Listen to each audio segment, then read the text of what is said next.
One of the main reasons leaders fail is that they forget that leadership is a paradox.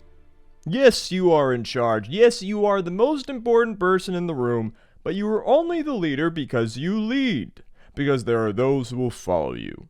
They can stop following you at any time. A great leader embodies the will of their followers and becomes a conduit for their desires and philosophies, while a poor one tries to impose their whims and beliefs.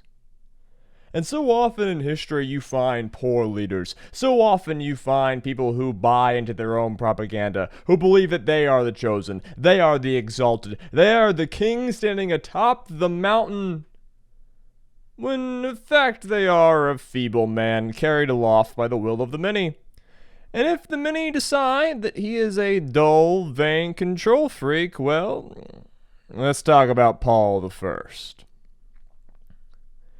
Welcome back to No One Is Competent. It's been a while since we've seen you, and I'm glad to have you in. This is the premier history podcast proving to you why monarchy is a bad idea, amongst other things. Most ideas are bad. Most things are bad. Then that's fine. It makes the good things even more special. We hope that we're a good part of your day. Before we jump in, just want to let y'all know that you can follow us on Twitter at Azalea Wyatt and at Jaharis48. You can reach out to the podcast by emailing nooneiscompetent@gmail.com. Our music is done by the legendary Sam Bryce, of course. And if we bring any delight into your lives, I beg you to take a moment and interact with the podcast on whatever podcasting platform you are listening to us on. So if you're on YouTube, that means asking a question in the comments, leaving a like. If that means you are on Apple Podcasts, it means leaving a review, giving us some of them 5-star juice. I want that juice. And barring that, just telling someone about the podcast, getting us out there, we deeply appreciate it. I say we because I, Azalea, am of course joined by the real brains of the show. Jay, how are you doing today? I'm doing quite well, thank you. Last week was not that great. I was sick most of the week, but doing better now. To be fair, like you're generally sick like a week out of every month. Yeah, give or take. So we are recording this on April 1st, and I don't know about you, but this has got to be the lamest April Fool's Day I have ever lived through. Yeah. Like I am generally a defender of April Fool's Day compared to most people. I think it's cool that we dedicate a day out of the year to whimsy and silliness, but I am just not feeling it this year. I think it's gone downhill. I don't know. This is probably just me becoming old, but like, I remember when a lot of like companies would do kind of clever things for April Fools. A lot of Silicon Valley firms did it. If you're a weeb, a lot of Japanese like anime studios or whatever did April Fool's stuff, and like they still do, but it feels like the jokes have just got kind of repetitive and dull. Well, I remember yeah, Reddit used to do like weird games and like, you see, April Fool's was best when it was not about like lying or tricking people. It was best when you took the opportunity to do something like totally unexpected. Yeah. In the future, I plan to like, if I ever have an idea for a weird new project, it's kind of different than anything I else have ever done, it's launching it on April Fool's, using it as a opportunity to test something. Yeah, I had some ideas for this April Fool's, but didn't end up doing it just because. Yeah, I have to say, not to be mean, but you just phoned it in this year. Yeah, well, like when I think about the last 3 April Fools, this is a fucking disgrace. Yeah, hopefully whatever is planning for this year, I'll be able to do next year or some other time this year, but. Yeah, it is what it is. We gotta trade profiles, bro. Audience, I've been trying to convince Jay of this for the last 2.5 years. We have to trade profiles on April Fool's Day. It'll be hilarious. Maybe someday. All right, what poor motherfucker are we discussing today? We're talking about Emperor Paul I of Russia. Okay, all right. Pedantic autistic moment. Yeah. Okay, was there ever a Paul II of Russia? No. Okay, so that makes it even stupider. You should not be able to be Paul I. You should just be Paul. It's pretentious. It's dumb. Yeah. It's now. I guess I kind of. I like the cojones of, assuming that there will be like 17 Pauls, but fuck off. Just fuck off. Yeah, I mean, we could just call him Paul. It doesn't matter too much because, yes, there are no others to be confused by. This is Paul the Romanov ruling Russia. Yes. And our sources for the episode are Paul I by Yuri Alexeyevich Sorokin, which is a chapter in a larger compilation called The Emperors and Empresses of Russia. And the second main source is The Romanovs, 1613 to 1918, by Simon Sebag Montefiore.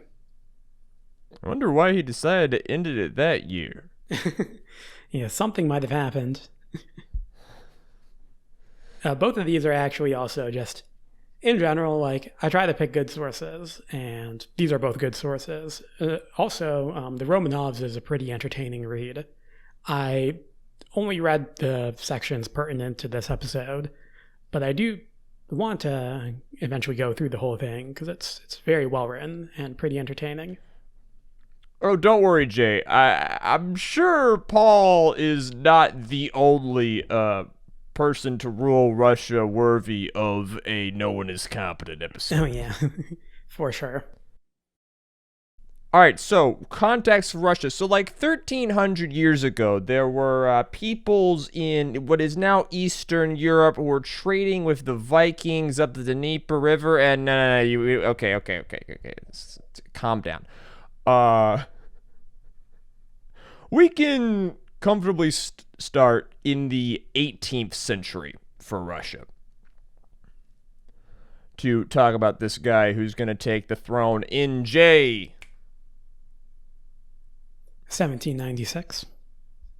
1796. So we're really only going to do like 90-ish years of history context building up to this one. You're welcome. Okay.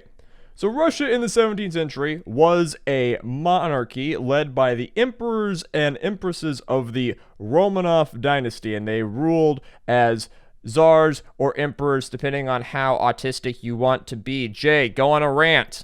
I know I have a note on czar/emperor in the script.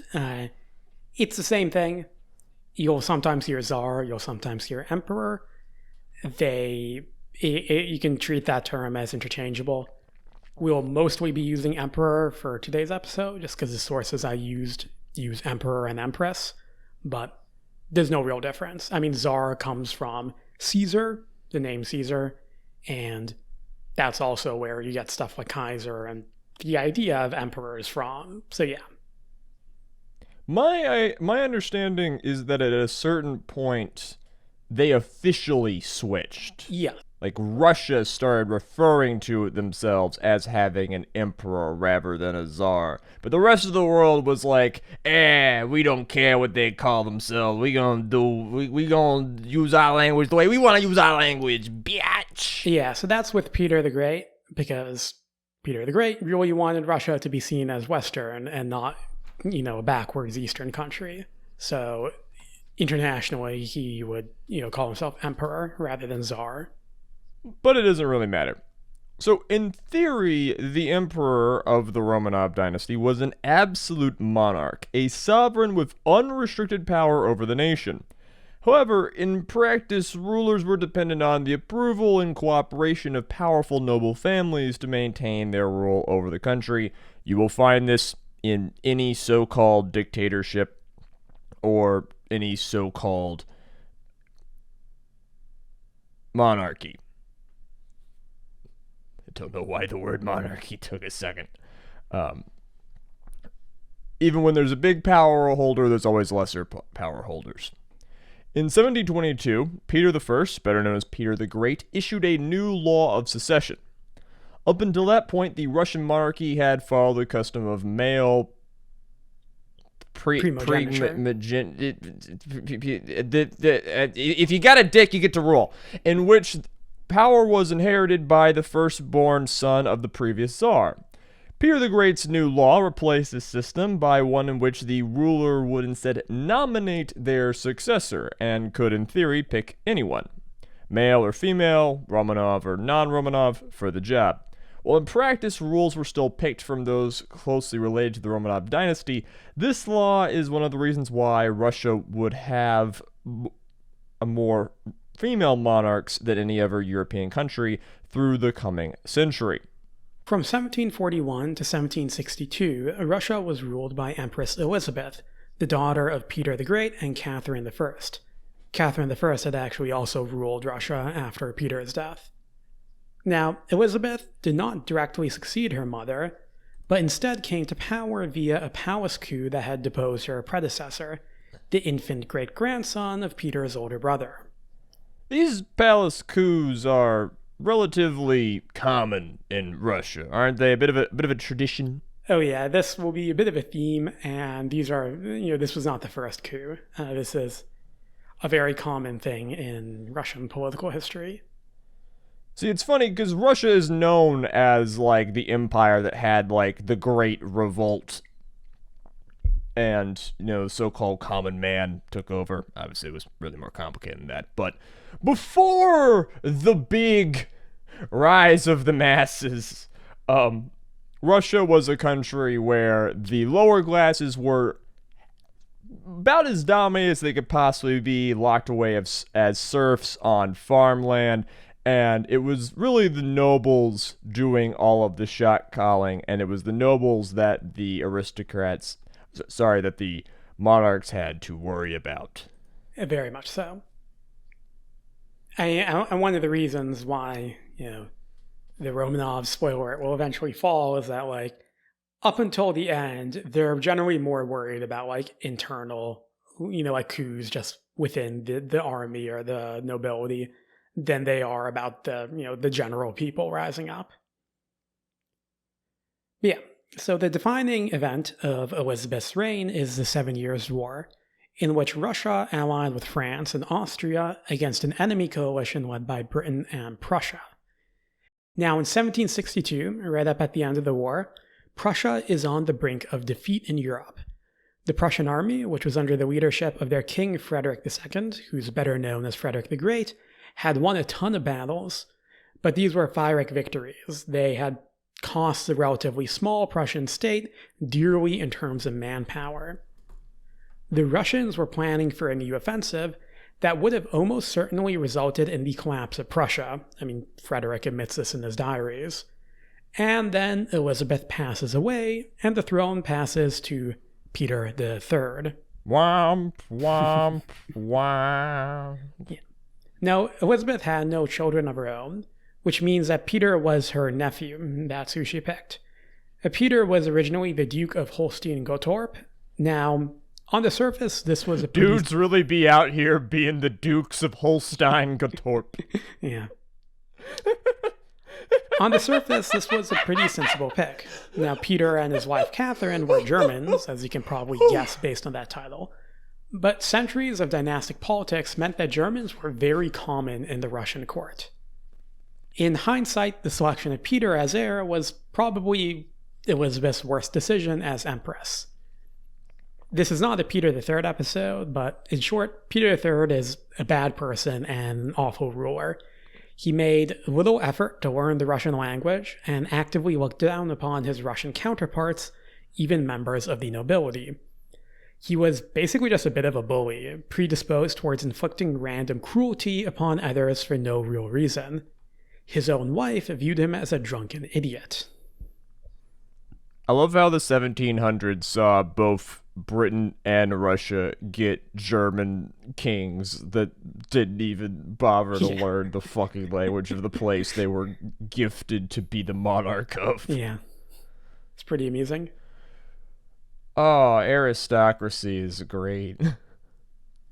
One of the only people that Peter liked was Frederick the Great. The guy was basically a massive simp for the Prussian king. Remember, he is German. This, of course, means that when Peter came to the throne following the death of Elizabeth in January 1762, that he immediately made peace with Prussia, a country that was on the verge of being defeated, and returned to the Prussians all land that had been conquered by Russia during the war. This event was so fortuitous for the Prussians that it would become known as the Second Miracle of the House of Brandenburg, and essentially ensured an Anglo-Prussian victory in the conflict. It should have come as a little surprise that Peter III was deeply unpopular in Russia. Just 7 months after the start of his reign, Peter was deposed and subsequently executed by a coup led by his wife, Catherine. So short was his reign that he had never been formally coronated. His wife would go on to rule as Catherine II and become later known to history as Catherine the Great, who is in contention with sometimes another person as the greatest ruler in Russian history. Yeah. She does a lot, is very well liked, very successful monarch.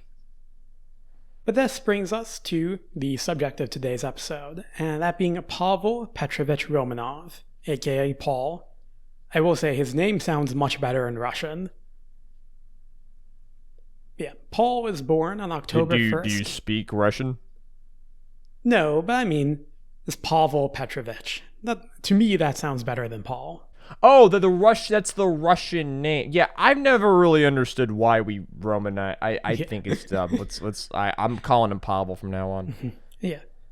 So Pavel was born on October 1st, 1754 in St. Petersburg, Russia.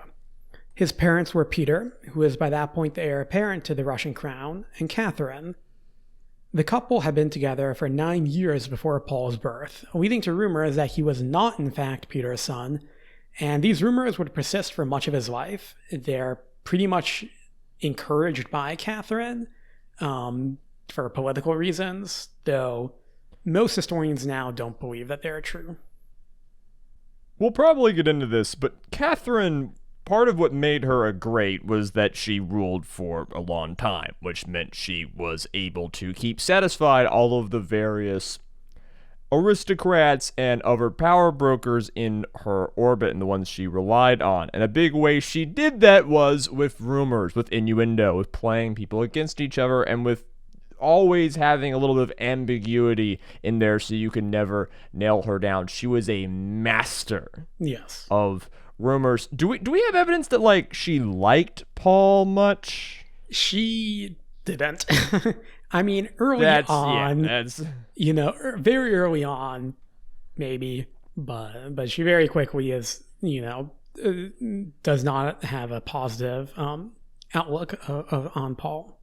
Yeah, I mean, back then, taking 9 years to have a kid is intensely scandalous. Yeah. While it was normal for royal children to be raised by an array of servants and tutors instead of their own parents, the young Paul had probably even less parental involvement in his upbringing than most monarchs of his era. Empress Elizabeth immediately took charge of raising the child and giving him over to her own staff.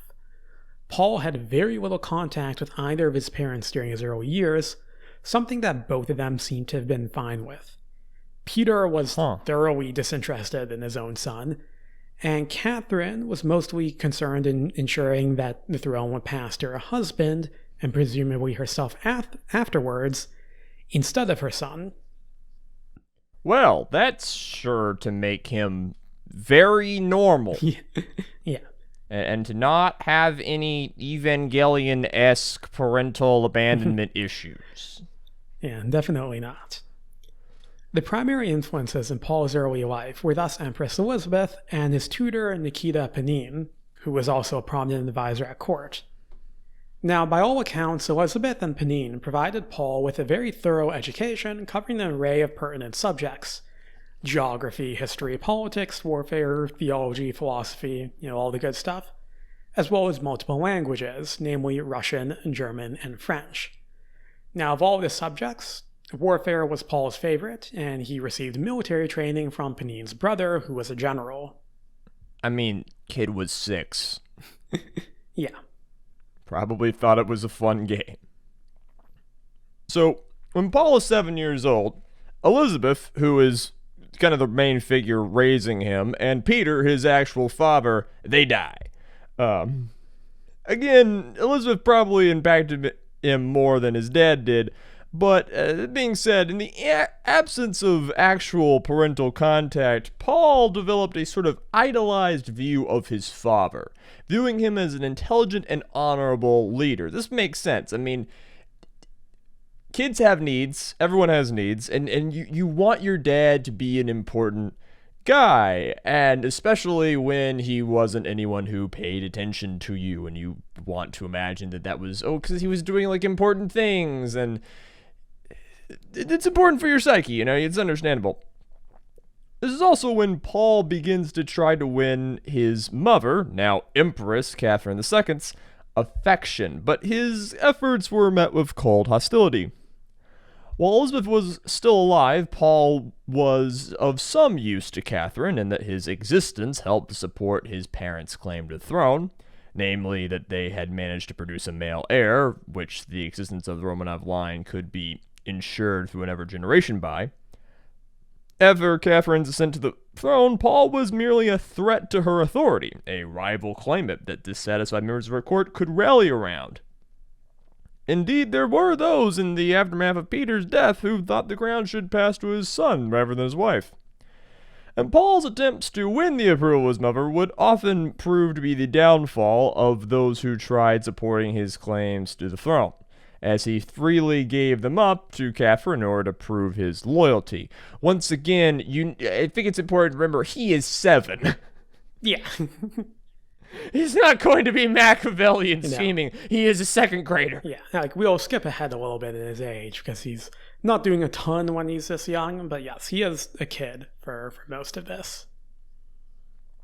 Now, many in St. Petersburg, side note, St. Petersburg is the capital of Russia, relatively new capital of Russia at this point, not Moscow. So reorient your head a bit. Many in St. Petersburg had expected that Catherine would give over some duties of state to her son once he came of age, that's proper, but instead she continued to sideline him. Upon turning 18, he would be granted the rank of Fleet Admiral, but was kept out of Catherine's Senate and Consul. Basically, here's a fancy title, and I don't want to fucking see you. Yeah. Fleet Admiral of the glorious Russian Navy. And what a blessed Navy it is. And him being cut out of the council, this means that he's not being asked his opinion on any decisions. He's not seeing how decisions are made. He is being given no training or even exposure to leadership at the highest level. Yeah. Yeah, he's very much being locked down by Catherine. And you can see, maybe we'll get more into this later, but I can definitely see Catherine's viewpoint in that, she is Empress. She wants to be Empress. She doesn't want to get cooed like, she did to her own husband. But the degree to which she locks him out of any position of power might have backfired eventually. I mean, it's also just utterly heartless. Yeah. Cunt Terrible shit. parent. Maybe he reminded her of a husband she disliked, a past she was trying to rid herself of, but it's a fucking kid. Yeah. Grow the fuck up.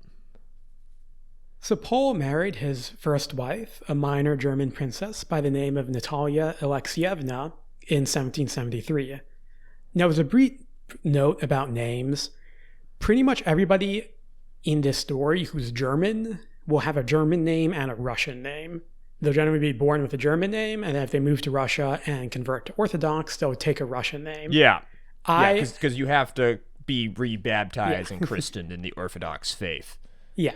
I will only be using the Russian names, even if it chronologically doesn't necessarily make sense, just to keep things simple. But yeah, Natalia Alexievna is not born as Natalia Alexievna, but that will be her Russian name. Now, Natalia had been selected by his mother as a suitably non-threatening candidate, but this would prove to be a bit of a mistake on Catherine's part. And the following year, Paul published his first major work, a treatise by the name of Reflections on the State in General. Wow, so he's not like a he's not like some fuck off pompous party boy. Yeah, he's writing. He actually studies warfare. He actually takes his position seriously. Yeah, no, he's very well read. He writes, as I joked about him getting like Fleet Admiral rank, and it was kind of like, it's something he got just because of who he is. I don't think he'd ever been at sea, but he does take the job seriously. But yeah. Okay. Now, Paul, so that's a good sign. Yeah. Rare, positives. Yeah. Now, Paul's work showcased the beliefs he developed throughout his education and upbringing. This included his opposition to expansionist policies, with Reflections instead calling for Russia to adopt a purely defensive stance. Reflections also called for greater centralization of the state and reforms for the military to reduce corruption and increase discipline. Catherine, perhaps unsurprisingly, viewed Paul's work as a direct attack on her own policies and rule. Because, if you're saying that the military is corrupt and messy and, expansionism is bad, you're pretty much indirectly throwing shade at the person who's overseeing all of this. And Catherine was also, in many ways, she was not super risky, but she was expansionist. Jay, correct me if this is apocryphal, but isn't there a letter that gets passed down from czar to czar to czar in this period, written first by Peter the Great, that's upon becoming czar, you read this letter and it says your orders are to take Constantinople. Yeah. Yes. That's the entire effing point. Yeah. So yeah, this is him going in opposition to, quote, the plan. Yes. Now, the relationship between Catherine and Paul worsened further due to the influence of his wife Natalia. Natalia proved to have far more political acumen than Catherine expected. She quickly became a dominant influence over her husband and began to win allies in court. Catherine responded by encouraging rumors that Natalia was cheating on Paul with one of his few friends. Then Natalia was seemingly able to convince Paul that this was not the case. Natalia's plans, whatever they may have been, were tragically cut short when she died in childbirth in 1776, just 3 years after her marriage to Paul. Now, was this her dying in childbirth, or do we have any evidence that it was her dying in childbirth? It was actual childbirth. She was pregnant. She gave birth to a stillborn. There were rumors that she had been poisoned, but that's something which you can't really prove. And I believe the autopsy that was conducted at the time, or a brief examination conducted at the time, showed that she probably just died of natural childbirth related stuff. That would be very common. Yeah, it's the 1700s. It's not that unusual. Not particularly unusual today. Yeah. Of course, Catherine would use this as an opportunity to console her grieving son by again trying to convince him that Natalia was cheating on him. So yeah, real great parent. What a fucking cunt. I don't use that word a lot, but that's the term that comes to my head when I think of Catherine. It's weird because usually, this is fun because Usually when Catherine is brought up, she's brought up as one of the greatest rulers in Russia's history, and like we are just seeing like probably the worst side of her that there ever was. Yeah, she's a really good empress. Like, as a political leader, she's very good. She's also a massive asshole. Makes tons of great decisions. Yeah. None of which are going to come up here. Yeah. Of course, still being the presumptive heir to the Russian throne, Paul could not go unmarried for very long. Arrangements were made for Paul to marry Maria Fedorovna, another German princess who had been one of the candidates originally floated before his first marriage. In July of 1776, Paul went to meet her in the Prussian capital of Berlin, a trip that conveniently gave Frederick II, the same man who won over Paul's father Peter, the opportunity to put on a charm offensive once again. Quoting from Sorokin, on the 13th of June, 1776, the Crown Prince visited Berlin to meet his future wife. Frederick II tried to use the proffered opportunity to establish friendly ties with Paul, greeting him with rather heavy-handed Prussian pomp and circumstance. He was accorded the most solemn honors, of which he was often deprived at home, and the Prussian king entertained the Grand Duke with a variety of festivities, maneuvers, parades, and spectacles. Paul was enchanted with Frederick, his fiancée, and Prussia. He tried to emulate Frederick in the way he dressed, walked, and even rode on horseback. The Prussian state system as a whole, and the Prussian army in particular, pleased him with his orderliness, based on centralization, regulation, and iron discipline. For those of y'all who don't know, Prussia was famous for its military in this period. It was its defining characteristic, arguably really overhyped. I mean, we just talked about how they almost lost the 7 Years' War, but whatever. It was very good for the standards of the time. And Paul, this military war nerd who has been given nothing to do his entire adult life except to obsess over military shit, and has come to the conclusion that it needs to be more disciplined and more modernized, he sees this and he's pogging the fuck off, you know? Like, yeah. This is everything he's ever wanted. Also, he's getting affection from a authority figure who has a connection to the dad that he looks up to, who is also going to be like the one person on planet Earth who's going to tell him that his dad was a smart guy. Like, what do you expect? Yeah. By most accounts, Paul and Maria did genuinely have a loving relationship, one that was much more intimate than his first marriage. That being said, it was Paul's newfound love of Prussian militarism that would perhaps be the most important thing to come out of this trip to Berlin. Now, the first few years of Paul's marriage to Maria proved to be fruitful, with their first two sons, Alexander and Constantine, being born in 1777 and 79. To their dismay, these sons were effectively taken from them and given to Empress Catherine to raise, just as Paul had been raised by Empress Elizabeth instead of his own mother. Catherine treated the boys as wards of the state, and perhaps already viewing Paul as an unsuitable heir, guided their education as she saw fit. Now, if we're going to speculate on Catherine's motivations, I also think it's valid, and again, this is completely throwing shit out there, but I think it's not throwing shit out there more than saying she didn't like Paul. Like, she never got to raise a kid. Yeah, this is maybe there's still some latent maternal instincts, and she's like, she sees it and is like, I want it, give it to me. Yeah, this is something where it's like, you know, she didn't get to raise her kid. The ruling empress at the time did that, and now she's just doing that. So this is I believe that normal. She did genuinely adore these kids and like was affectionate to them. Yeah, she was. We have a lot of evidence of that. Now, in 1783, Paul was gifted the estate of Gatchina.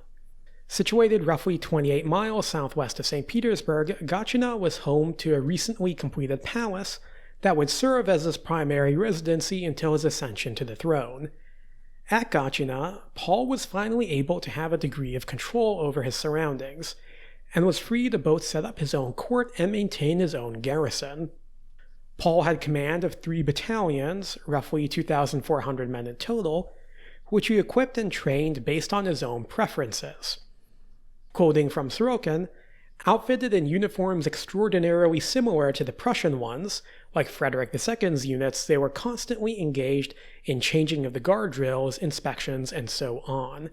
This was all under the command of Paul himself, who did not miss a single mounting of the guards. At Gatchina, Paul wrote new military regulations for combat, garrison, and camp service.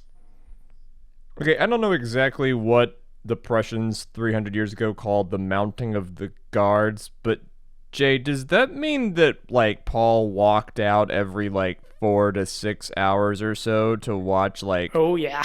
watch change happen? Yeah. Jesus Christ. Yeah. He loves this stuff. Oh, God. No, he absolutely loves this stuff. He loves all these drills and pomp and circumstance and everybody having, the buttons sewn on properly and everything has to look perfect and everything. That is his jam. Every damn day. Yes. So, Gatchina did not create much wealth in the way for Paul. Whatever income the estate generated was offset by the high cost of upkeep. But it did allow him to live out his militaristic desires. The entire lifestyle of the palace was strictly regimented, something that came to be widely mocked in the capital. Quoting from Sorokin, "The military way of life at Gatchina was a target of universal derision. Even so thoughtful and serious an observer as Colonel Sablukov allowed himself to wax malicious." Quote inside of a quote. "Among ourselves, we officers are often made fun of the Gatchinites. All the new procedures and new uniforms were freely subjected to criticism and universal condemnation." End that mini quote. The officers who served at Gatchina were primarily poor noblemen, not of high birth, for whom a career in the guards was almost impossible. They bore Paul's extraordinary demands of resignation and would do anything to gain his favor. Later, A. Arakchev recalled that at the time he had only one pair of white buckskin breeches, which he laundered every evening and put on, still wet, in the morning.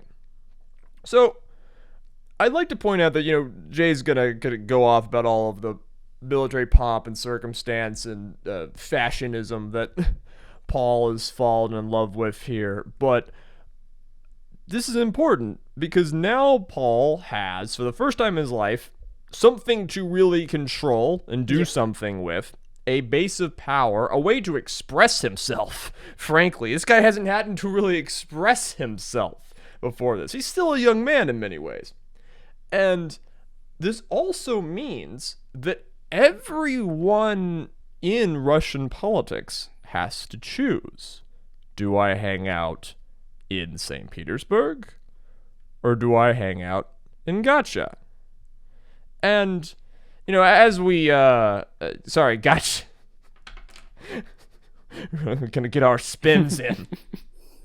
And obviously, the short-term best decision might be to hang out in St. Petersburg, where all of the real power lay. But, maybe if you're looking at the long-term, you think this guy's going to be emperor one day. Or maybe if you're desperate, it's the only place you can get in, maybe you hang out with Gatchina. But this is going to inherently divide, even if the divisions are to a, 95% and 5%, Russian politics. Yeah. Now, on the point about uniforms, it might seem like a dumb thing to talk about, but when you read the accounts of people from this, Russians from this era, they talk about the uniforms a lot. Yeah, isn't Russian history kind of a tension between how much are we going to be like Europe or not? Yes, yeah, very much so. The Russian nobility has a really high emphasis on being no, we are Russian, we wear Russian clothes, we speak Russian, we do Russian things, fuck all this outsider shit. Yeah. We are hanging true to traditions, we don't need to do it like they do it. And, to us today, uniforms from this era look universally kind of goofy. Obviously, they're designed with camouflage being totally out of mind because they're designed to be recognizable on the battlefield. That is of a higher priority.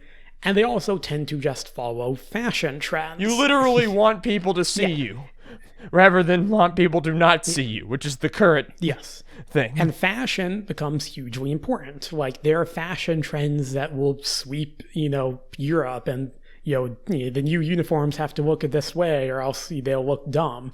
I mean, if you've ever worn a necktie, you're wearing something that came out of military uniform fashion.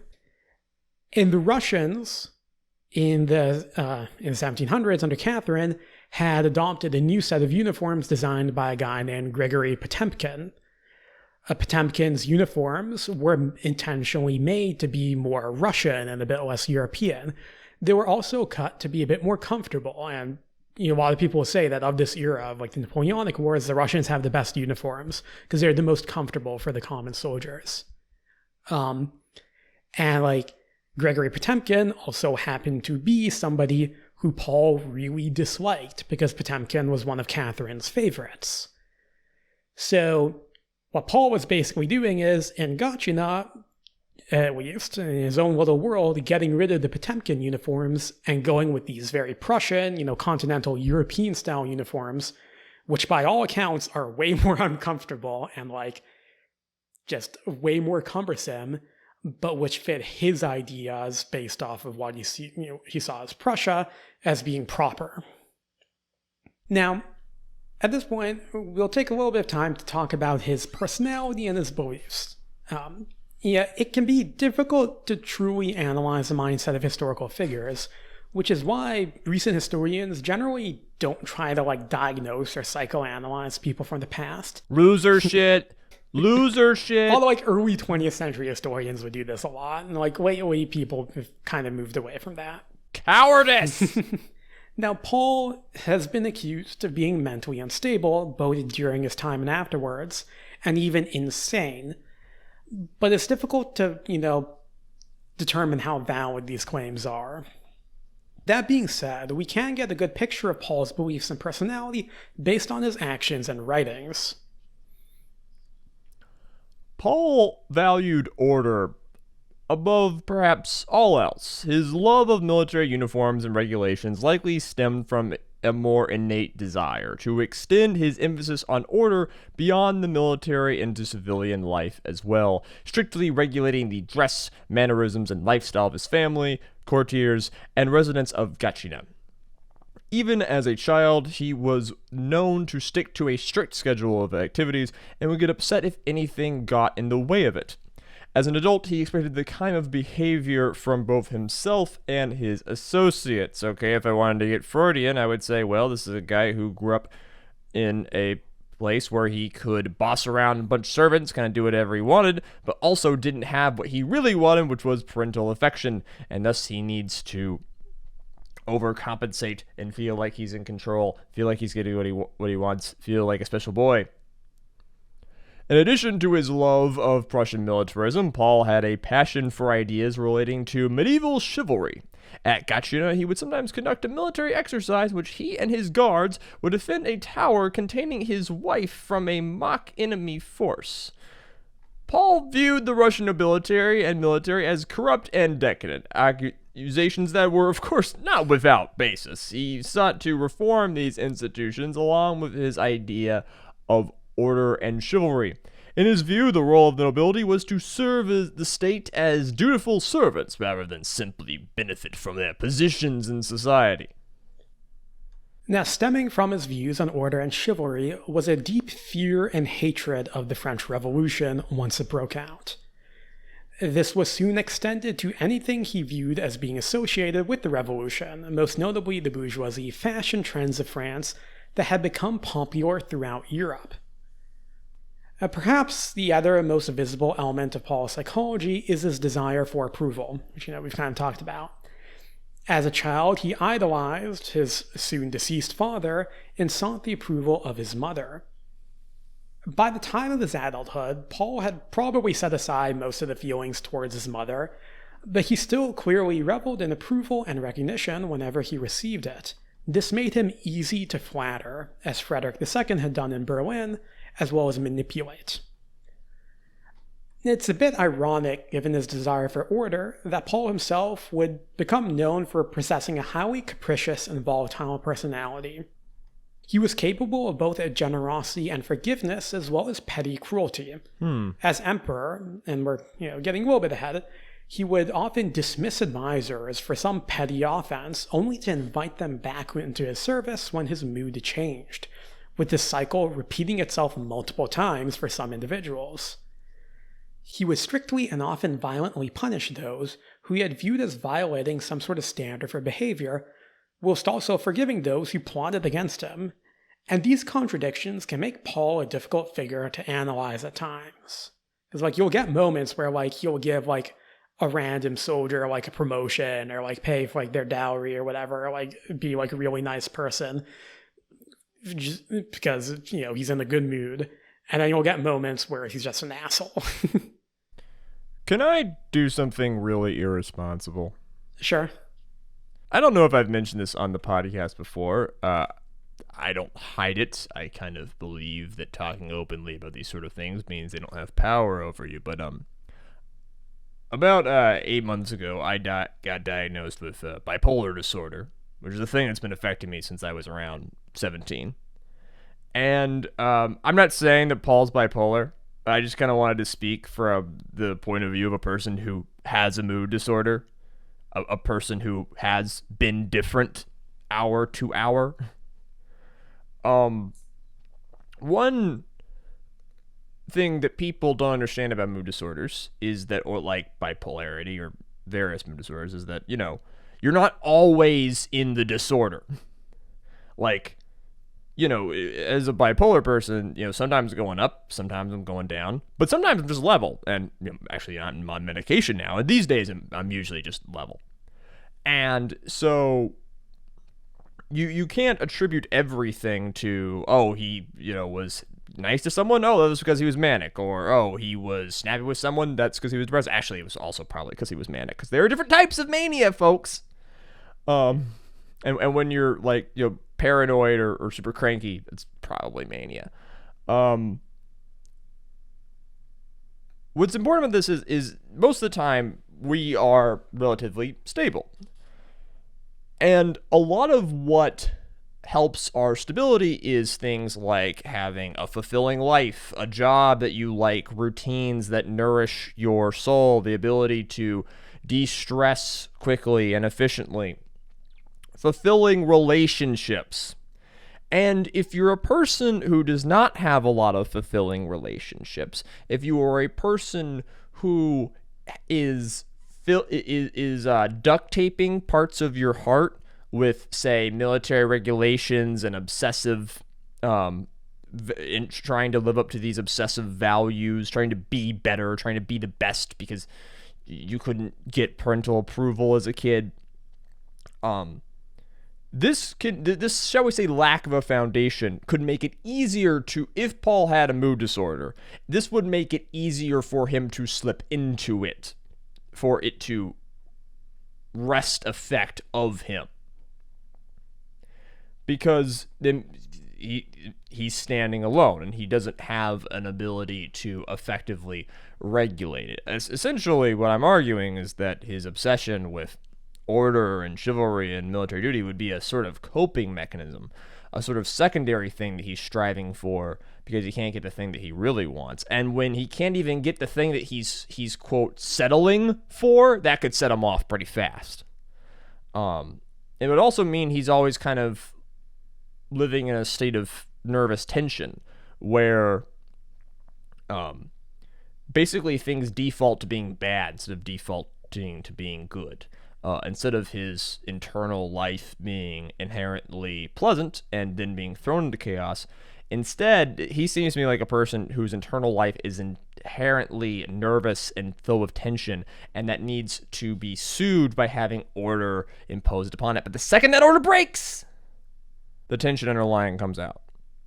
So there's my irresponsible projections and explanations onto Paul. Feel free to judge me as you see fit. By the way, I also don't think this excuse any of his actions. fuck this cunt, he deserved everything he got. Jay, what do you think about my very irresponsible behavior? Irresponsible aside, I think that is a reasonable look at him, especially, the order thing. That, he craves order just to have some sort of control over his life or whatever. And he uses, the militarism and everything as a bit of a crutch. And, will frequently, force this down through that everyone. And probably think that he's, doing good for everyone else. And just when things don't go his way, Military people and martyr complexes go hand in hand. I'm the only one holding this up. I have to do this. I'm going to do what's best for them. They'll thank me later. I am the only thing holding this together. And, the Russian army was corrupt. That is true. And we'll get into this later, but, the guards were basically just the prestigious units that were stationed around St. Petersburg. We're basically just a country club for the sons of nobility. Sure. That is very true. So he's not coming from nowhere, though, as we'll see, he probably overreacts to the problem. So, on November 5th of 1796, Empress Catherine II suffered a stroke at St. Petersburg. Paul was officially next in line to the throne, but according to some sources, Catherine had drawn up a will designating his son Alexander as her choice of heir, a will that was destroyed by Paul and his associates as Catherine lay on her deathbed. Whatever the case may be, the following day Catherine was dead and Paul was declared Emperor of Russia. He's 42 at this point, which in contemporarily we would think that is a relatively young ruler, but at the time it was middle age, leaning towards older, and it means that he's going into his leadership of all of his favorite people and entourage already locked in. And I imagine that him imposing Gatchina onto St. Petersburg is not going to go great. Yeah. So, upon seizing power, Paul immediately set about extending the regulations and policies he had implemented at Gatchina to the capital of Russia itself. His Gatchina battalions were merged into the prestigious guards units, and their Prussian-style uniforms were made mandatory throughout the army. Fashion for both military and civilians was strictly regulated as per his ideals. Quoting from Montefiore, Paul's Gatchina guards replaced the old guards. He ordered his adjutant general, Rostopchin, to reform and Prussianize the army, starting with the uniforms. He regarded the wax Prussian plates as the expression of the ancien regime against the tousled locks of French freedom. Never was there any change of scene at the theater so sudden and complete as the change of affairs and the ascension of Paul, recalled Czartoryski. In less than a day, costumes, manners, and occupations all were altered. Anything French, anything new and fashionable was banned. Breeches, stockings, buckled shoes, powdered hair, and a queue were all allowed, but trousers, frock coats, round hats, top boots, lace shoes were now banned on pain of arrest. Scissors were used to cut the tails of the revolutionary frock coats. Nothing was so odious for the upper class as the banning of the frock coat, recalled the courtier Fyodor Golovin. We are just juking and jiving with the names today, folks. Now, it should be a little surprise that these policies were deeply unpopular. And, for some fucking reason, the French have always set fashion standards. And the revolution probably allowed for a lot of new fashion standards to very quickly come in. And the Russians, they wanted to do them. They wanted to get in. But also, Russia, as we laid out in our podcast, they stayed out of the War of the First Coalition. Yes. Did they not? So they were they're watching this happen from the sidelines. Some of them probably grumbling for one side, probably some of them grumbling for another side. Yeah, they have not fought, the French Republic at this point. They have stayed out.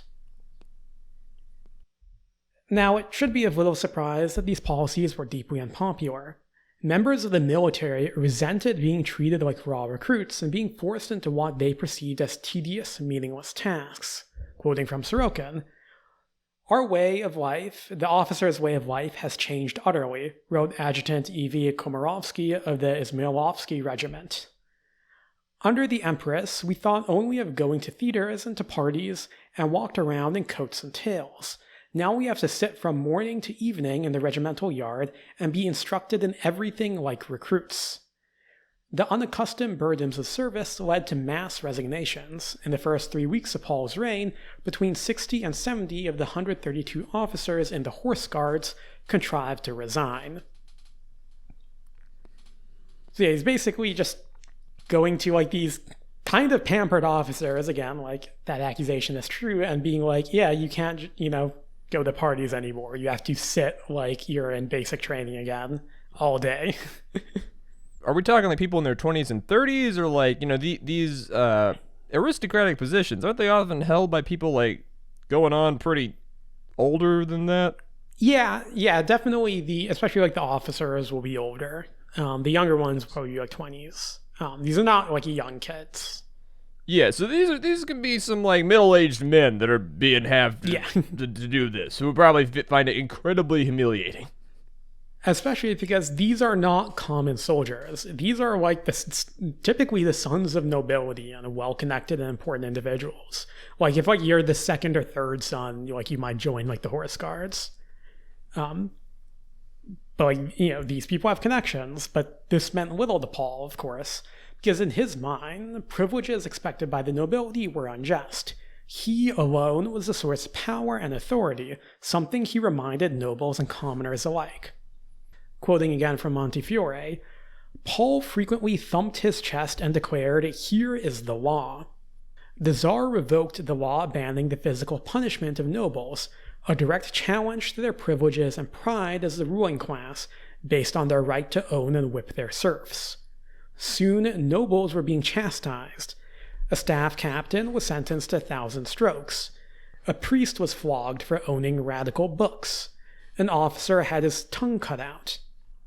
Instant sentences of exile were so common that, quote, "When we mounted guard, we used to put a few hundred rubles and banknotes into our coat pockets so as to not be left penniless if suddenly sent away." At one parade, Paul lost his cool completely and struck 3 officers with his cane. As we will see, they would not forget this humiliation. Paul actually quoted Caligula's dictum, "Let them hate so long as they fear me." Yo. They feared him, but they laughed too. Yo! They feared him, but they laughed too, and nothing saps authority like laughter. God, they're all weebs! They're all fucking weebs!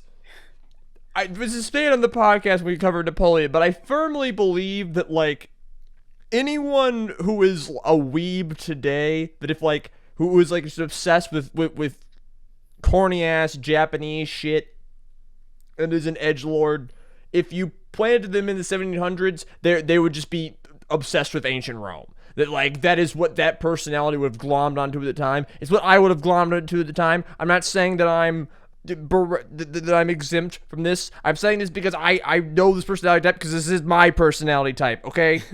And yours. Shut the fuck up. So I was about to say, I like Rome. I was also going to say, like here we do have elements where, like, Caligula.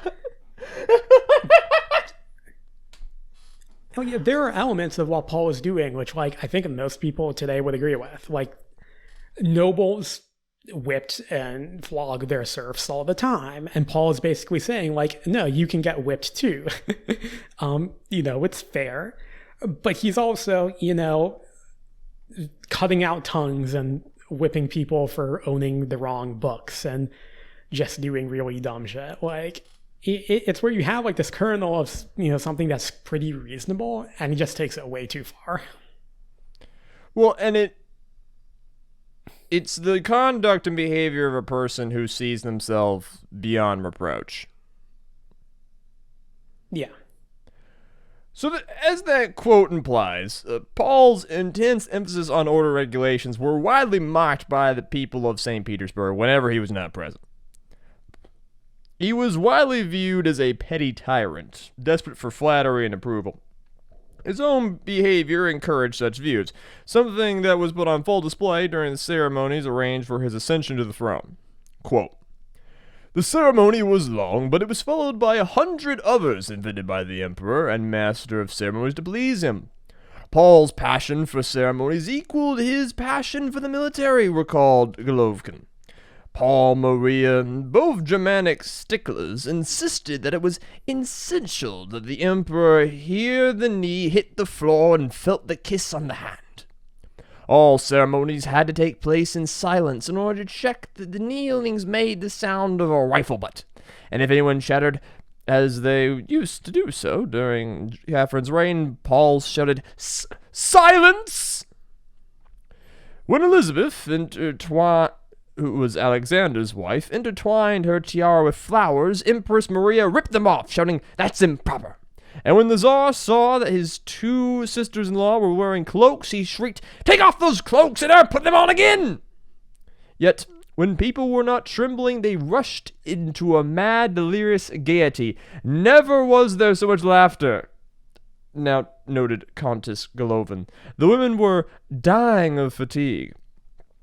Side note, it's very common that, like, when you're held in tension for, like, a long time, when that tension is relaxed, to, like, laugh really hard.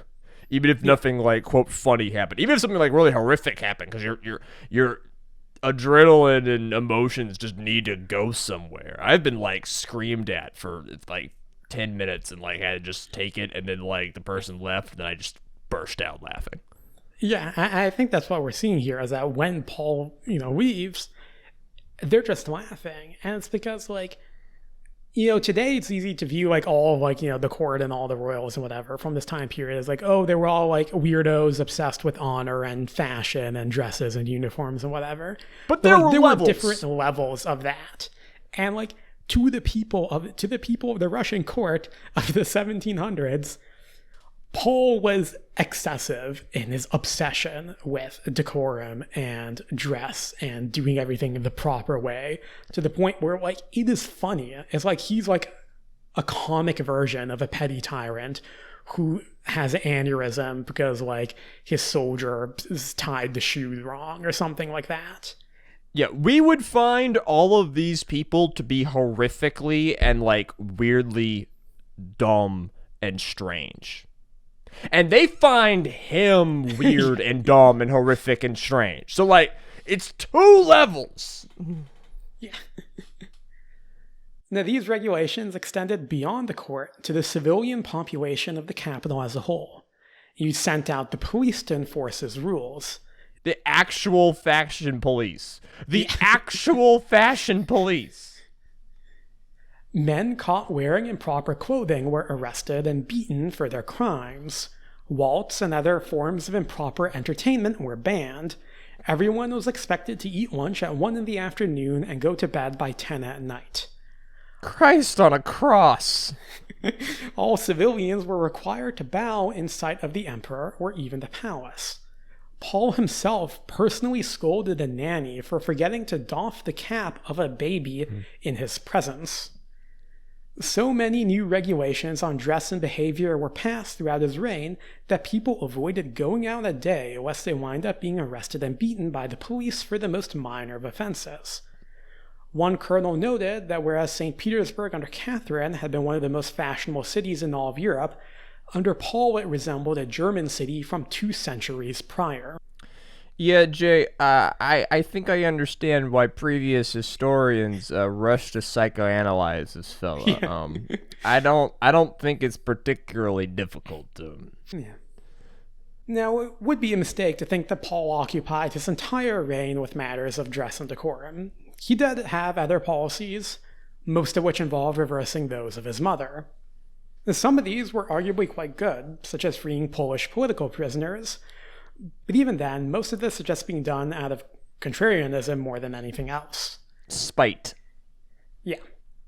Many of Catherine's close advisors were sidelined or sent away from the capital, to be replaced by courtiers who had become close to Paul during his years at Gatchina. A Russian invasion of Persia launched by Catherine was called off due to the leader of the expedition, a member of the prominent Zubov family, falling out of favor with Paul due to the family's involvement in the coup against Paul's father. On the side note, there are a lot of Zubovs. When when I was doing the research, there are like 5 different Zubovs in this time period. They're a prominent political family that has a lot of connections in court, and they will come up again. And there are a lot of them. But, like, they had a full invasion of Persia lined up, and he's just like, fuck it. God damn. Yeah. Events in Europe, of course, meant that foreign rather than domestic policy would be of utmost importance. When Paul took power, the War of the First Coalition, which, again, Russia was not a part of, was wrapping up. This war saw revolutionary France triumph over a coalition of enemies, including Britain, Prussia, Austria.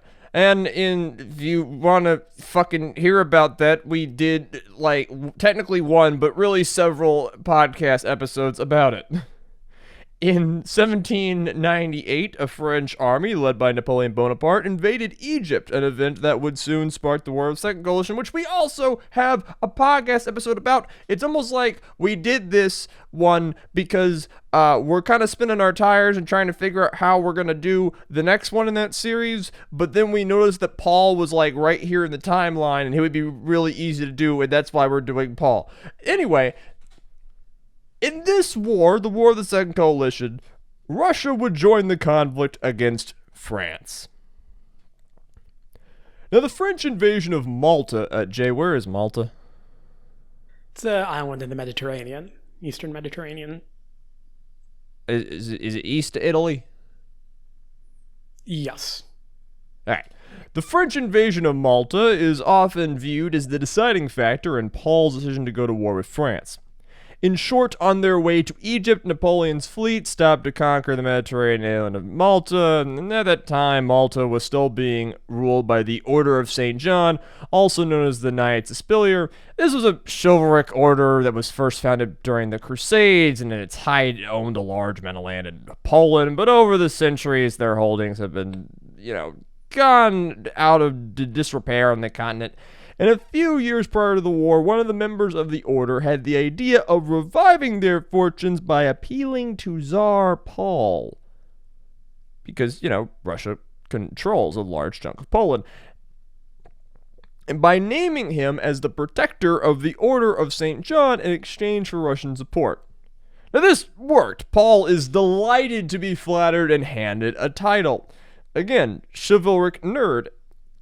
And he views the order as an institution for which the Russian nobility could relearn the values of chivalry. Paul was even later renamed Grand Master. Fucking dweeb.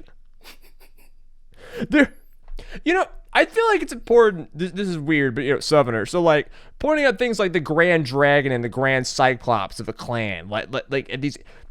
All of these fascist, aristocrat, dipshit, they're dweebs. They're all fucking dweebs who have no internal life and so cling to these robes and these titles and this fucking pumped up shit because they want to play fucking theater because they're Jay, I can't take it. Okay. He was later named Grand Master, and the ranks of the order were open to Orthodox members. As one could expect, Paul thus took it rather poorly when Malta was invaded by Napoleon. So just to summarize, Malta is just some fuck-off island in the Mediterranean that really does not affect Russia one way or the other. But because the leader of this fucking 600-year-old secret society of fucking the fucking cut rate Knights Templar flattered Paul and gave him a nice title and said, "Can you protect us?" He decides to do it. Well, not only because of that, as we'll see in a moment, but that is probably a part of it. But yes. It's probably not the only reason behind his decision to join the coalition against France. Like many Russian elites, Paul both hated and feared the revolution. He was even paranoid the Jacobins had infiltrated St. Petersburg and were plotting against him. He viewed the war as a holy crusade against the godless revolutionaries, naturally led by himself as the defender of Christendom. And I will now side note that the Russians had considered themselves, quote, the defender of Christendom for a long time, and had used this to justify their war with the Muslim Ottomans to try and take back parts of, the Holy Land and and Middle East and Eastern Europe. There's a lot of precedence for him being, quote, the defender of Christendom. Indeed. Now, we're not going to cover the whole War of the Second Coalition, because again, we did an episode on that. In short, the war actually went quite well for Russia at the beginning. A joint Russo-Austrian army under General Suvorov was able to invade Switzerland and overthrow France's puppet republics. This army stood poised to invade France itself when Austria, fearing Russian territorial gains and viewing victory over France as a foregone conclusion, delayed the attack and split their forces from Suvorov's command. Suvorov was subsequently defeated and forced to retreat back to Russia. Meanwhile, a joint Anglo-Russian invasion of the Netherlands had gone similarly poorly, with their armies being defeated and forced to retreat. Basically, the summarization of both the first and second wars of the coalition is that the coalition just cannot coordinate worth shit at all. And if they had ever employed the amount of organization skills required to pass a 9th grade group project, they would have been able to beat France. Yeah. Like, throughout all this is happening, Napoleon's not even involved. Yeah. The big dude that we all think about as being the great French general is currently fucking off in Egypt and is about to leave most of his men to die. And still, they cannot fucking get their shit together. Yeah. And also because French military reforms were really, really good. They really snatched defeat from the jaws of victory here. They didn't, like, literally the simplest military tactic in the book. Meet up combine the Austrian army with the Russian army and go to France. Kill anyone who gets in your way. They can't do that. Yeah. These defeats quite sensibly soured Paul's view on the coalition. And, he's really not to blame here. The whole coalition was just a fucking mess. Relations between Russia and her allies soured significantly. Britain's refusal to turn Malta over to Russian control after they conquered it from the French, as well as the Royal Navy's practice of stopping and searching ships in the Baltic for French goods, eventually pissed off Paul enough that he left the war. Now, it's around this time that Paul's staunch anti-French views began to soften. Napoleon's coup of 18 Brumaire brought about a new, more conservative regime that was much more appealing to Paul, and soon enough he began to develop a bit of an infatuation with Napoleon that resembled his father's infatuation with Frederick the Great. In his own words, quote, "I'm full of respect for the first consul and his military talent. He acts. He is a man with whom one can do business." Okay, so 2 questions. First off, just back to the War of the Second Coalition for a second.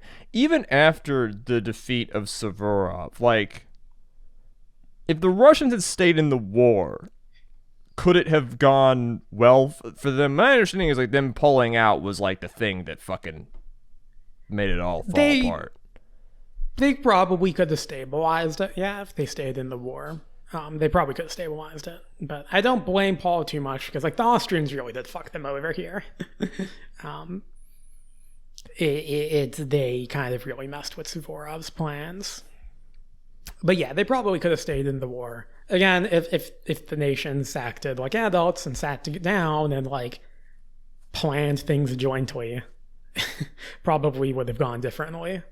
So secondly, like, with his now simping for Napoleon, like, we can see this guy really just likes people who win and who have authority and who tries to praise them so they'll praise him and, like, pretend that he is just as great. At this point, I should say Prussia has stayed out of this war, the Second Coalition, so they're not a factor. Frederick II's long since dead, so, like, he's not a factor. So yeah, it kind of switches over to being a fanboy of Napoleon. It's rank insecurity. Rank insecurity. So Russia's withdrawal from the coalition was followed by a series of diplomatic overtures by Paul to bring about peace and unite the continent. He's like, I'm a big guy, I'm a big leader, I'm a big man. This included forming a, quote, League of Armed Neutrality with Prussia, Sweden, and Denmark, and making overtures to France and Austria to set aside their differences and join with Russia in a new crusade against the Ottoman Empire. Most of these plans either fell apart rather quickly, like the League, or were never even seriously considered by other nations, like the New Crusade. Frustrated by his lack of success, Paul took to challenging the other leaders of Europe to personal duels in order to settle their differences. He also embarked on a plan to send a Cossack army across Central Asia to invade India and liberate its inhabitants from Britain. What? Yeah, this is something which, like, it's so weird because, like, he kind of does it out of nowhere. Like, relations were going bad with Britain, and then he's like, I'm just going to invade India. It's so unusual that you often hear that, like, this was coordinated with Napoleon and the French are like, we're also going to send an army. There's actually not much evidence that, like, this was ever coordinated with the French. Like, the French were not preparing to support this at all. Jake, can you please explain for the uninitiated what you have to do to invade India from the north? You have to cross all of Central Asia, all those various stands, you know, Tajikistan, Uzbekistan, whatever. Famously hospitable places. Yeah, or you could go through, like, Persia and then Afghanistan, and then, you know, you get into, like, Pakistan and India. And what are you going over while you're doing this? Mountains filled with people who generally don't like outsiders. Yeah, the largest and tallest chain of mountains in the fucking world. Yeah. And the funny thing is, like, it seems like he didn't even have, like, a very accurate map of Central Asia, because he was kind of like, our maps are only accurate up to, like, the southern borders of Russia. After that, you kind of have to figure out. His orders were basically like, go south and, like, figure out for yourself how to do this. And the entire army that's supposed to do this is like 20,000 men, which is not big. It was a terrible plan. Did it happen? Did he do it? He launches it, spoiler alert, Paul was going to die, and once he dies and they get news of his death, the Cossacks are, you know, just turn around and go home. So good for them. I don't think they ever go beyond Russia's borders. Good for them. Yeah. Also, so much for like the expansionism is bad. He's just an insecure sour grapes man, and like, so besides his trip to Prussia, like, has he, like, really ever left St. Petersburg or Gatchina? Like. This guy, so I think one of the reasons he can't be a great statesman to all these other rulers is he's never met them. Like, has he ever toured Europe? Has he ever, you know, attempted to learn other languages? And has he ever forged relationships with these people? So he was educated in Russian, French, and German. He did go on a later trip with Maria before he was emperor, but after his Berlin trip. And they went to other European like they went to France, Italy, I think maybe England. I don't remember if they went to England. But he did tour the various countries for a short period of time. He didn't really have any, like, deep relationships with any of the other leaders, but, like, he has seen other places in Europe. And mostly they just did the thing of, like, flattering him because they think he's going to be the next emperor, and, like, he's happy, and then he goes home. Okay, so after all of this flim-flam and fuckery, by 1800, it was becoming clear to the members of the court that Paul's behavior was not becoming less erratic with time. And remember, we are currently 4 years in. Yeah. So that is how long it took to really sour. This is likely when some serious conspiracies to overthrow the emperor began. Now, Paul was not unaware of this change in attitudes, leading to an increase in paranoia. Quoting from Montefiore, Paul sensed danger all around him and started to build a new, more secure palace in Petersburg. The Gothic-style Mikhailovsky Castle. When there was a fire alarm that Pavlovsky Paul panicked, convinced there was a revolution, and ran for his life, while the hearts of Grand Duchess Elizabeth and her sister-in-law Anna, quote, beat with hope that it was something. The emperor rushed with a group of hussars with swords drawn, crying, "Get back, you scum!" He ordered 2 soldiers to be whipped in front of them for starting the panic. He treated Alexander as a threat. "They are really bad together now," reported Elizabeth, and Alexander told his ex-tutor Laharpe, "I have become the unhappiest being." So basically there's a bell clanging in the night, and Paul, like, draws his sword and starts, like, pointing it at people. Yeah. At random. Yeah, basically. And having people flogged. Yeah, and his relationship is breaking down with his son, and this is not I just love how Pavel.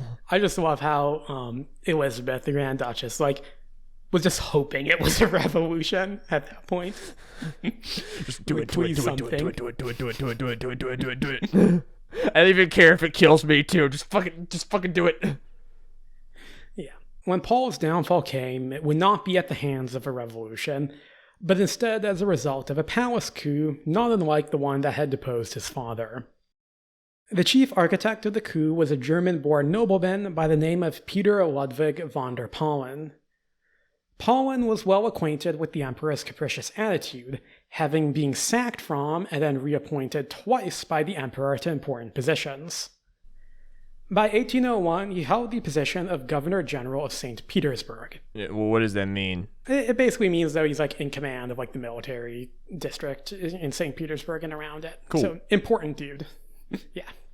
So the dude who has control of the army that matters, aka the army that is there. Yeah. So Pahlen brings together a group of disgruntled officers and courtiers, mostly recruited from men, who had been sidelined or slighted in some way or another by the emperor. This included the Zubovs, aforementioned. That's the powerful family that had been sidelined due to being too close to Catherine, as well as August von Bennigsen, a general who had been fired by Paul. Pahlen informed Paul's eldest son Alexander of the conspiracy, but told him that they intended merely to force Paul to abdicate and then live under house arrest. Told him. Yeah. By March of 1801, the conspirators had gained control over the guards at Mikhailovsky Palace and convinced Paul to send those officers who were genuinely loyal to him away by accusing them of various crimes. They succeeded in manipulating Paul by winning over his barber, who was at the time Paul's closest friend and favorite. God damn. This guy is a... That's one of the saddest things I've ever heard in my entire fucking life. So this is a dude who actually had a rather interesting life. He was a Turkish slave who was given to Catherine and, like, converted to Orthodox and raised in court and as a barber. And then he becomes Paul's barber and, like, also a bit like his, like, his only friend, and also, like, arranged for mistresses and stuff for Paul, and, like, yeah.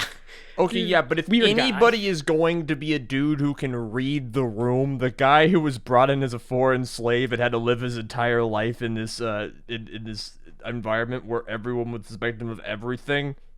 Yeah. Yeah, that's the guy who's going to be able to read the room. Yeah. Now, there were at the time, and there have been since, people who will link this conspiracy to the British, say that the British were involved in the killing of Paul because he had withdrawn from the coalition. There's not much evidence for this. The evidence is that the British ambassador was close to some of the conspirators. He was in a relationship with one of the Zubov sisters. And there were rumors that, like, after the fact that, like, he was paying off the conspirators to kill Paul. But again, we don't have actual evidence for this being the case. And also, like, all of these aristocrats and nobles and ambassadors from various countries, they all know each other. They all fuck each other. Yeah, they're all hanging out in the same circles. Yeah. everyone has guilt by association. Yeah. So the plan nearly fell apart when Paul was tipped off that members of his court, including his son Alexander, were plotting against him. Pollen avoided a disaster by openly confessing that yes, not only was there a conspiracy, but that he was personally involved in it as a way of gaining information on Paul's enemies, and that we would soon be able to bring to light the extent of the movement. Holy shit! Okay. I'm gonna save my final analysis of Paul for the bit, but this is totally playing into the guy I thought he was. Yes, there is a scheme against you. I infiltrated it so I could save you, boss. Oh god, that is... I like this guy. Yeah. Convinced that the plot had been foiled, Paul put his family under house arrest and continued with his activities. Now, the conspirators had originally settled on March 15th as the date of the coup. As a side note, can you guess why March 15th? This goes back to the Kill me. God, shoot. Put a bullet in my fucking skull. What? Yeah. Dweebs. They're all dweebs. They're all fucking dweebs. Literally the Ides of March. But yeah, so they decide to move it up to the 11th because, obviously there are leaks in the conspiracy of Paul was finding out some of this stuff. So, they gotta do it sooner rather than later. Now, on that day, Paulin had Paul's last remaining loyal guards dismissed by accusing them of being Jacobins. With guards loyal to the conspirators in place, the outcome was a foregone conclusion. On the night of the 11th, a group of around 60 officers led by Paulin, Bennigsen, and Prince Zubov entered the palace to confront the emperor. They stormed his bedchambers and dragged Paul out from behind the curtains. General Bennigsen stated to Paul that he was being arrested by the order of Emperor Alexander I, and that if he resisted, he could not guarantee his safety. Details on what happens afterwards are a bit lacking. It seems that Paul put up a brief struggle. Some people say that Paul had a sword. Some people say he just was resisting, just with his fist or whatever. And he ends up being beaten and strangled to death by the officers, some of who had been personally caned by the emperor for various offenses in the past. Bennigsen and Paulin would maintain after the fact that they never intended on killing the emperor. That was never a part of the plan. Whether that's true or not... So, Jay, I know that this is contentious amongst historians. This might surprise y'all, but I am actually inclined to believe them. Partially because, if they were I feel like if they were going to execute him, they would just have done that. And, these kinds of things are often way messier than the people planning it think they're going to be. And, Paul's already been proven to be, a hair trigger nerve who grabs a sword. And, I could totally believe that, things flare up and suddenly people, get the anger in them and there's a scuffle. And, we literally did Crassus last episode where, he died because, there's just suddenly a brawl breaks out. And so, it doesn't really matter what happened. And, yeah, I'm just speculating, but I could buy that it was accidental because that is more regular than y'all would think. Someone says the wrong thing, Paul, even Paul, someone grabbing his arm and him shaking out of someone's grasp or elbowing someone, could just start suddenly stuff is flying and it ends with Paul dead. Yeah, he's not, physically feeble. He's a pretty, fit individual. So, I can't imagine that he would try to put up a fight. Now, with Paul dead, his 27-year-old son Alexander was crowned Emperor of Russia. Alexander would eventually dismiss many of the leaders of the coup from his court and maintained that he never intended for his father to be killed. And he does seem to be genuine about that. It really, did mess with his mind that Paul was killed as a part of this conspiracy.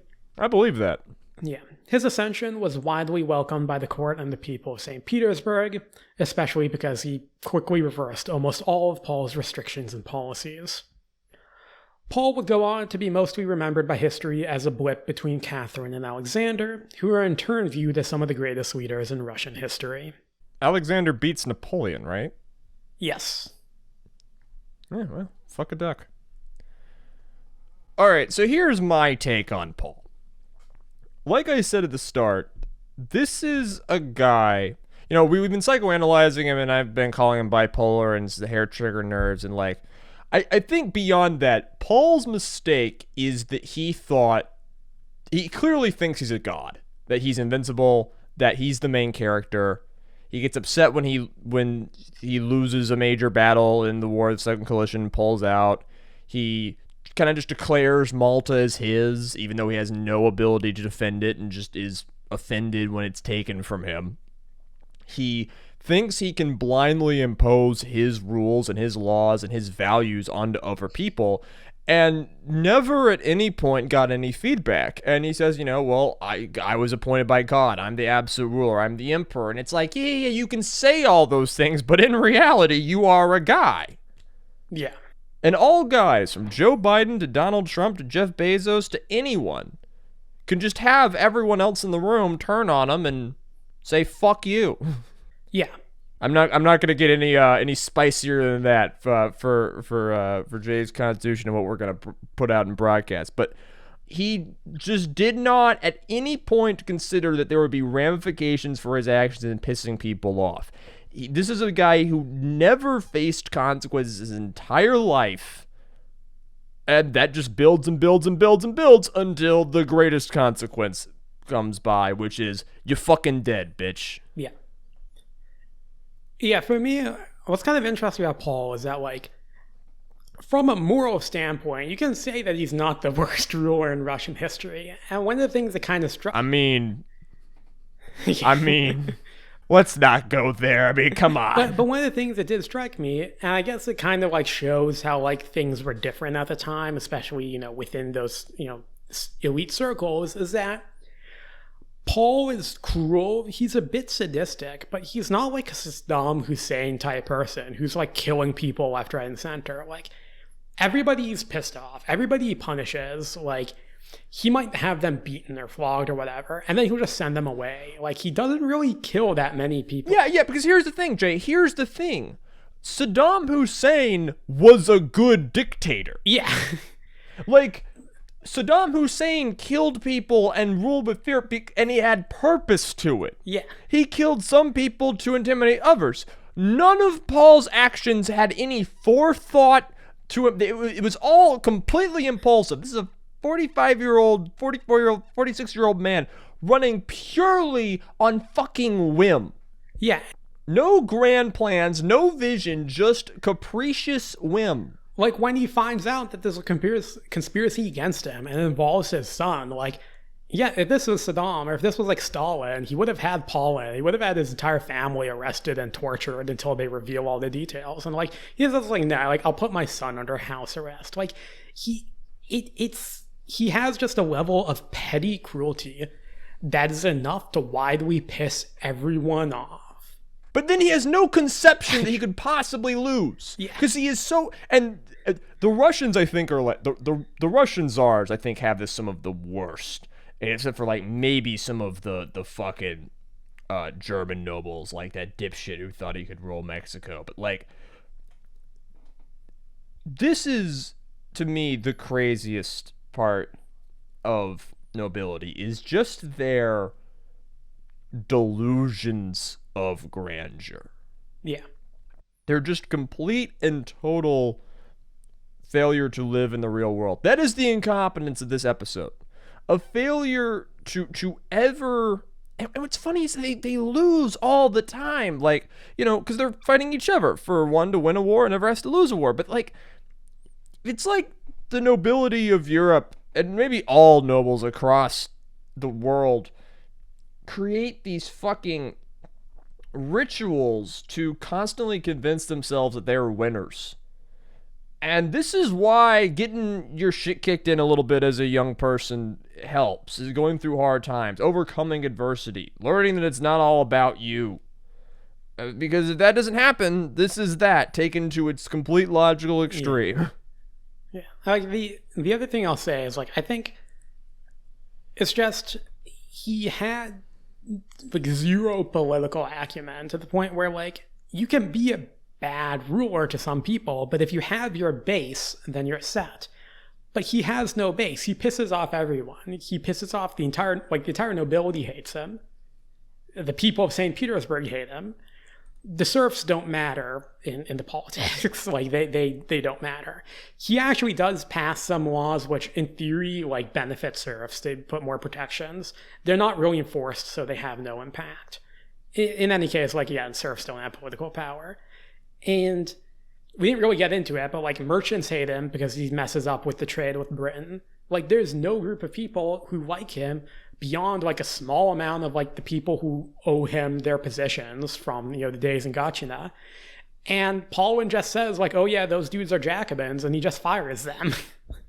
So well, and it never occurs to him that he needs people to like him. Yeah. Sometimes he wants people to like him for his own personal ego's sake, but he never thinks he needs people to like him. No. And we just, without any basis of support, and with the idea, and I guess you could say that maybe like he's the ultimate product of the system, and that like he really believes that all of these ceremonies that everybody else kind of realizes are kind of just a show. Like he really believes that like that's what like ensures like civilization is, the ceremony where people kiss you on the hand and stuff like that. Like that's what matters. That they are the things holding it all together. Yeah. Instead of them being like the most useless bow or icing on the cake. Yeah. And yeah, that's Tsar Paul, Emperor Paul, kind of a weird historical figure. And again, like I kind of went in expecting that you'd be like super cruel or like just a really like awful human being, and he is, but like maybe not to the level I was expecting. It's just that sort of like pettiness to everything. No, this guy's not a monster. Is undoing. Yeah. I don't think he's a monster. I think he's a sad fool. Yeah. And you can pity him for his background, and he probably had some sort of nervous or emotional disorder, but ultimately his incompetence, he I think is, all of these nobles have the problem that Paul had, but Paul, more than anyone else, is a ruler who forgot that he was beholden to people.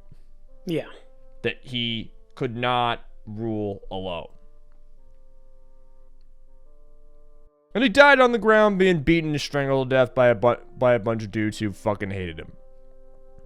So, I am Azalea. You can find me on Twitter at Azalea Wyatt. Jay wrote this episode. You can find him on Twitter at Jaharis48. You can reach out to us at nooneiscompetent@gmail.com. Our music is done by the legendary Sam Bryce.